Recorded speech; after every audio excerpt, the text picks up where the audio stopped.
మామూలు రైలు పట్టాల మీద ఆనడం వల్ల పట్టాలకు రైలు చక్రాలకు మధ్య ఏర్పడిన ఘర్షణను చక్రం తిరగడం ద్వారా అధిగమిస్తారు. అందుక్కావలసిన శక్తిని ఇంధనం ద్వారా లేదా సరాసరి విద్యుత్తు ద్వారా పొందుతారు. చక్రాలు గుండ్రంగా ఉండటం వల్ల పట్టాలకు ఆనిన భాగం స్వల్పంగానే ఉంటుంది. ఘర్షణ అనేది మనకు ఆటంకం. దాని విలువ అంటుకుని ఉన్న వస్తువుల మధ్య అంటుకున్న వైశాల్యాన్ని బట్టి పెరుగుతుంది. చక్రాలు పట్టాలకు తాకిన ప్రాంతపు వైశాల్యం తక్కువగా ఉండటం వల్ల ఘర్షణ బలం కొంతలో కొంత తగ్గినట్టే. కానీ బండి జరగాలంటే చక్రం తిరగాలి. అందుకోసమే శక్తి అవసరం.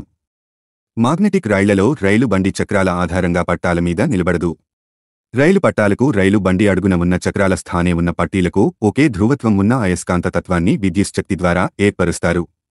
సజాతి ధ్రువాలు వికర్షించుకుంటాయని మీరు చదువుకున్నారు. పట్టాల అయస్కాంత ధ్రువత్వం.